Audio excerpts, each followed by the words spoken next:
हमारे पास विलेज नगर महानगर .pdf नाम का एक दस्तावेज है और आज हम सिर्फ इसके गांव वाले हिस्से पर ही ध्यान देंगे। जी।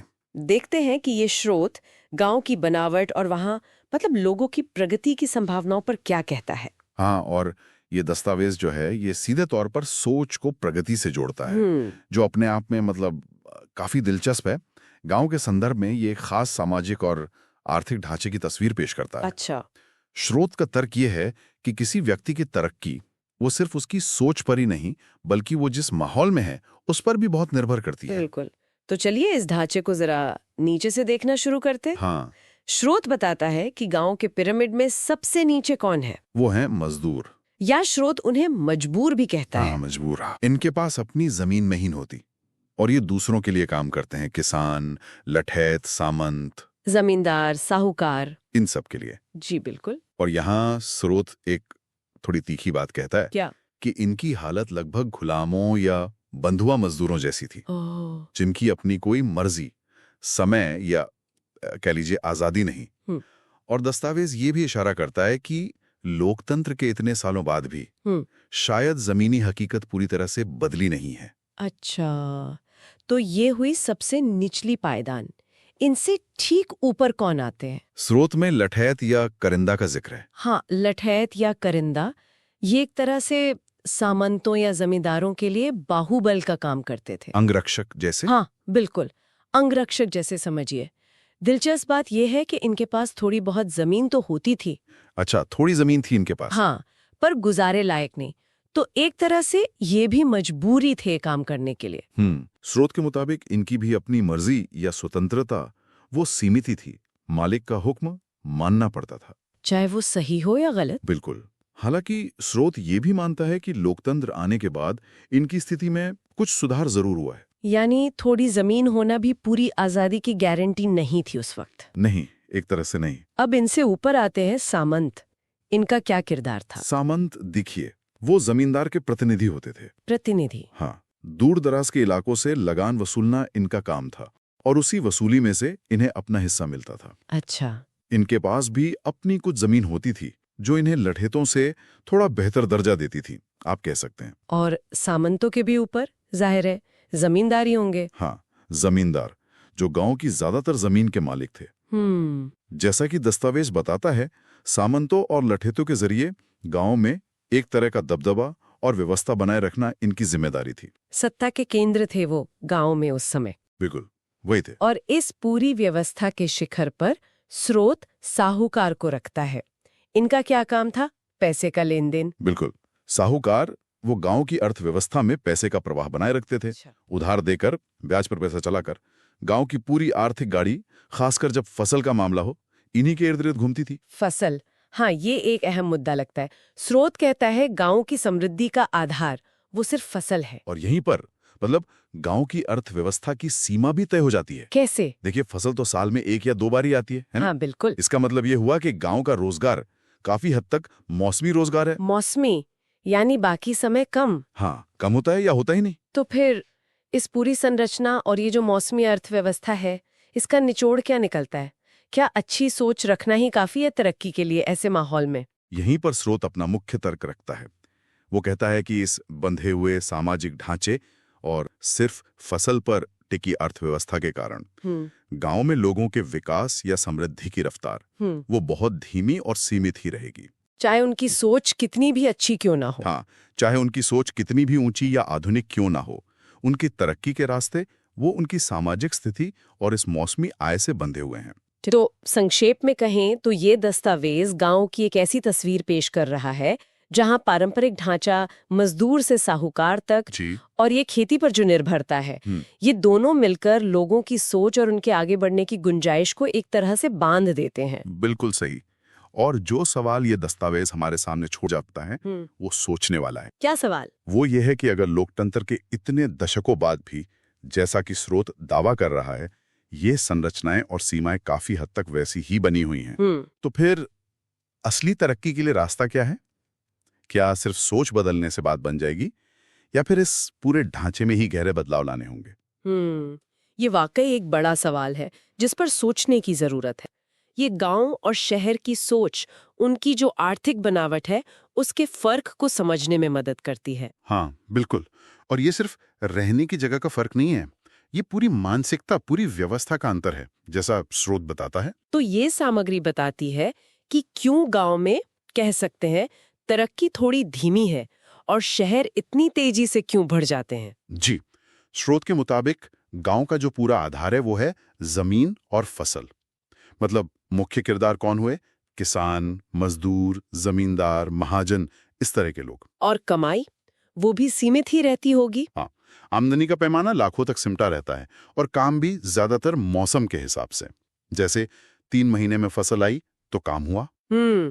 तो जाहिर है प्रगति की रफ्तार धीमी होगी। बिल्कुल, स्रोत यही इशारा करता है। और फिर आता है शहर, जिसकी तस्वीर स्रोत के अनुसार एकदम अलग है। एकदम उलट। यहाँ जमीन की जगह बाजार है और फसल की जगह ग्राहक और किरदार भी बिल्कुल नए। हाँ, मैन्युफैक्चरर, फुटकर विक्रेता, थोक विक्रेता, एजेंट या डीलर कह लीजिए। और यहाँ आमदनी करोड़ों तक, कोई सीमा नहीं, और काम वो लगातार चलता है। हर दिन, हर घंटे। जी हाँ, हर मिनट।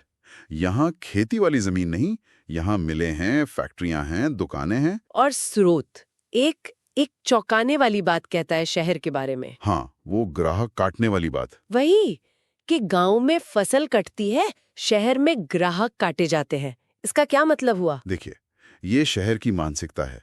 मतलब जैसे गांव में सारा ध्यान फसल उगाने और काटने पर है, वैसे ही शहर में सारा फोकस नए ग्राहक ढूंढने, उनसे सौदा करने, उनसे लगातार लाभ कमाने पर है। ये एक निरंतर चलने वाली प्रक्रिया है। अच्छा, ग्राहक का काटना, ये वाकई शहर की रफ्तार और उसकी पूरी सोच को दर्शाता है। पर फिर एक सवाल उठता है। स्रोत कहता है कि गांव के लोग जब शहर आते हैं तो अक्सर कामयाब नहीं हो पाते। ऐसा क्यों? हाँ, ये एक बड़ा मुद्दा है। स्रोत बताता है कि वो शहर आकर भी वही मेहनत मजदूरी वाला काम ढूंढते हैं। वो शहर का जो असली सिस्टम है, ये ग्राहक काटने वाला, ये बाजार वाला, उसे समझ नहीं पाते। और शायद इसीलिए उन्हें गंवार कहा जाता है। वो पूरी तरह शहरी नहीं बन पाते। जी बिल्कुल। स्रोत इसका कारण किरदारों के बदलाव में देखता है। शहर में गांव वाले किरदारों की जरूरत नहीं है, वहां नए किरदार हैं। जैसे स्रोत बताता है, मजदूर की जगह ले लेता है फुटकर विक्रेता। गांव का जो लठैत या दबंग था, उसकी जगह थोक विक्रेता। सामंत की जगह एजेंट आ गया। जमींदार की जगह डिस्ट्रीब्यूटर, महाजन की जगह डीलर। अच्छा, तो ये पूरे रोल ही बदल गए। बिल्कुल। और गांव से आया व्यक्ति इन नए किरदारों को, इनके काम करने के तरीके को, इनके बीच के समीकरण को समझ नहीं पाता। और सबसे बड़ा अंतर क्या है? सबसे बड़ा फर्क है शहर का पूरा सिस्टम। वो कमीशन और प्रतिशत पर चलता है। यहाँ हर लेन देन में, हर स्तर पर सबका हिस्सा तय है, प्रतिशत में। अच्छा, मैन्युफैक्चरर से लेकर रिटेलर तक। हाँ बिल्कुल, सबका एक तय प्रतिशत है। ये गांव से एकदम अलग है। गांव में तो स्रोत के अनुसार मजदूर को फसल बिकने का इंतजार करना पड़ता था। और जो मिलता था वो मालिक की मर्जी पर होता था ज्यादातर। दया पर। सही कहा। शहर में ये दया नहीं, ये सिस्टम का नियम है, प्रतिशत तय है। तो मतलब ये सिर्फ काम बदलना नहीं है, ये पूरे आर्थिक मॉडल को, एक नए सिस्टम को समझना है। जी हाँ, एक प्रतिशत आधारित लेन देन वाले सिस्टम को समझना और उसमें फिट होना। और शायद इसीलिए शहर में विकास तेज है, क्योंकि हर वक्त ग्राहक काटे जा रहे हैं, यानी बिजनेस हो रहा है। बिल्कुल, रफ्तार का कारण यही है। बहुत दिलचस्प। अच्छा, स्रोत में महानगर और कंपनी की सोच का भी जिक्र है, संक्षेप में। हाँ, वो स्केल को और ऊपर ले जाता है। महानगर के स्तर पर किरदार फिर बदल जाते हैं। वहां कौन? Producer, director. मतलब बेरोजगार से शुरू होकर मजदूर, नौकर, विक्रेता, फिर सौदेबाज, उत्पादक। अच्छा, पूरी हायरार्की है। हाँ, फिर वित्त पोषक, निवेशक, धनपति, पूंजीपति और आखिर में संपत्तिपति, संपदापति तक। ये दिखाता है कि ये आर्थिक सोच कितने विशाल पैमाने तक जा सकती है। तो कुल मिलाकर ये स्रोत हमें यही समझा रहा है कि गांव और शहर ये सिर्फ जगह नहीं है, ये दो बिल्कुल अलग आर्थिक दर्शन है, अलग व्यवस्थाएं हैं। बिल्कुल, शहर का सिस्टम तेज तरक्की देता है, इसमें कोई शक नहीं, लेकिन उसमें ढलना, खासकर गांव से आए व्यक्ति के लिए, एक बड़ी चुनौती है, मानसिक भी और व्यवस्था को समझने की भी। और गांव की अपनी व्यवस्था है, धीमी है, पर शायद कुछ लोगों के लिए जानी पहचानी, स्थिर लगती हो। हाँ, ये समझना जरूरी है कि जब लोग एक सिस्टम से दूसरे में जाते हैं तो उन्हें किस तरह के बदलावों का सामना करना पड़ता है। और क्यों कुछ लोग आसानी से ढल जाते हैं और कुछ पीछे रह जाते हैं। और अंत में एक बहुत ही सोचने वाली बात जो ये स्रोत सामने रखता है क्या कि शहर में जो ये तेज आर्थिक विकास है, रफ्तार है, उसके साथ वहां तेजी से सोचने की आजादी भी मिलती है। तेजी से सोचने की आजादी। हाँ, मतलब कि क्या हमारी आर्थिक परिस्थितियां, हमारा माहौल, चाहे वो गांव का हो या शहर का, क्या वो वाकई हमारे सोचने की गति, हमारी कल्पना की सीमा, हमारे फैसले लेने के तरीके को सीधे सीधे प्रभावित करता है? ये वाकई एक गहरा सवाल है। क्या आर्थिक ढांचा हमारी सोच को भी ढालता है? बिल्कुल, इस पर आगे जरूर सोचा जा सकता है। नमस्कार।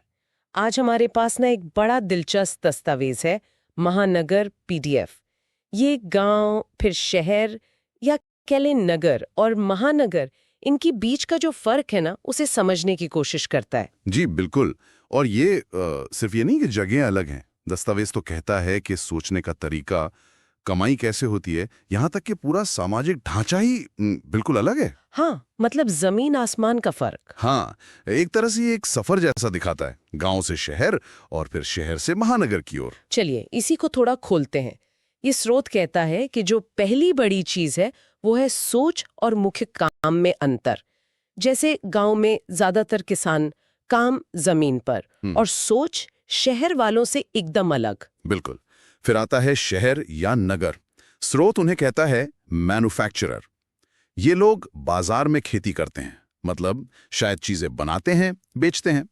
इनकी सोच वो भी महानगर वालों से अलग बताई गई है। अच्छा, और फिर आखिर में महानगर, वहां कौन है? वहां आते हैं प्रोड्यूसर, और स्रोत के हिसाब से इनकी खेती कहानी पर होती है, नैरेटिव पर। कहानी पर, वाह। तो मतलब जमीन, फिर बाजार और फिर कहानी, ये तो तीन बिल्कुल अलग दुनियाएं हो गई। हाँ, और इन दुनियाओं की कमाई में भी मतलब गजब का फर्क बताया गया है। कितना? जैसे गांव में किसान, दस्तावेज कहता है गांव का किसान हजारों से शुरू करके शायद लाखों तक कमा सकता है। हजारों से लाखों, ठीक है। और शहर वाला मैन्युफैक्चरर, वो लाखों से करोड़ों तक। लाखों से करोड़ों। और महानगर का प्रोड्यूसर, वो कितना? उनके लिए कहा गया है करोड़ों से अरबों तक। अरबों, बाप रे। ये तो मतलब बहुत ही बड़ा आर्थिक फासला है। जी, और ये लगता है सीधा उनके काम से जुड़ा है।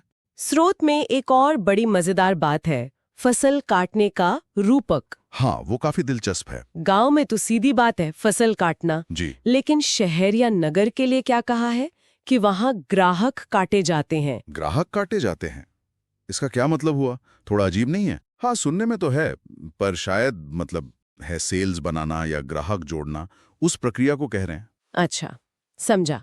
और महानगर में दर्शक काटे जाते हैं। दर्शक, अच्छा, ऑडियंस। हाँ, और यहां तक कहा है कि ये कमाई प्रति सेकंड या मिनट भी हो सकती है, और एक ही फसल, मतलब कोई कहानी या कंटेंट, वो सालों साल चलती है। सालों साल? हाँ, 60 साल या शायद जिंदगी भर भी। कमाल है, मतलब एक बार बना दिया और कमाते रहो। ये दिखाता है कि वैल्यू कैसे बनती है और कैसे वो समय के साथ बदलती है। और इसी से जोड़कर एक सामाजिक और पेशेवर पदानुक्रम भी बताया है, वो भी सोचने लायक है। अच्छा, कैसा पदानुक्रम? देखिए, स्रोत क्या करता है, वो गांव, शहर, नगर और महानगर के कुछ किरदारों में ना एक तरह की बराबरी देखता है। जैसे कोई मिसाल? हाँ, जैसे गांव का मजदूर, शहर नगर का फुटकर विक्रेता यानी रिटेलर, और महानगर का एक्टर या एक्ट्रेस, इनको एक ही लेवल पर रखा है। मजदूर और एक्टर एक लेवल पर? ये कैसे? शायद सामाजिक या आर्थिक पायदान के हिसाब से, मतलब अपने अपने इकोसिस्टम में उनका रोल। एक और मिसाल दिए, गांव का लठैत। हाँ। शहर नगर का थोक विक्रेता यानी होलसेलर। हाँ। और महानगर का कैमरामैन, इन्हें भी एक साथ रखा है। अच्छा। और फिर है गांव का जमींदार, शहर नगर का वितरक यानी डिस्ट्रीब्यूटर, और महानगर का डायरेक्टर। मतलब ये सब अपने अपने क्षेत्र के कंट्रोलर हो गए एक तरह से, जमीन का, माल का, या फिर कहानी की विजन का। हाँ, शायद यही समझाने की कोशिश है। इसी तरह महाजन की तुलना फाइनेंसर से की है। ये तो बिल्कुल ही अलग नजरिया है। अच्छा, और रोजगार के बारे में भी कुछ बताया है, जैसे वो हमेशा रहता है या कभी कभी? हाँ, बताया है। गांव का रोजगार वो मौसमी कहा गया है, मतलब फसल के हिसाब से। हाँ, वो तो होता है। पर शहर नगर और महानगर दोनों में रोजगार को सदाबहार कहा है, मतलब साल भर चलने वाला। ठीक है, तो ये सब बताकर ये दस्तावेज आखिर में कहना क्या चाहता है? क्या सलाह है इसकी? देखिए, इसका निचोड़ ये लग पाया है कि अगर किसी को या किसी पीढ़ी को तरक्की करनी है तो उन्हें कोशिश करनी चाहिए कि वो गांव से शहर नगर जाएं और फिर महानगर की तरफ बढ़े। अच्छा, मतलब ऊपर की तरफ जाने का रास्ता। हाँ, एक तरह की अपवर्ड मोबिलिटी। और इस सफर के लिए, इस बदलाव के लिए सबसे जरूरी क्या बताया? सोच में बदलाव। स्रोत साफ कहता है कि बिना सोच बदले ये मुमकिन नहीं है। और अंत में ये भी लिखा है कि विज्ञ पौरुष मोशन पिक्चर्स का मकसद यही है, लोगों को इस बदलाव के लिए प्रेरित करना। तो मतलब सार ये हुआ कि गांव, शहर, महानगर ये सिर्फ बस्तियां नहीं बल्कि पूरी की पूरी अलग आर्थिक और सामाजिक दुनियाएं हैं, अपनी अपनी सोच के साथ। बिल्कुल, कमाई से लेकर काम के तरीके, सामाजिक रोल, हर चीज में एक साफ क्रम दिखता है, एक फर्क दिखता है। और स्रोत के हिसाब से आगे बढ़ना मतलब इसी क्रम में ऊपर जाना है, महानगर की ओर। और इसकी पहली शर्त है सोच बदलना।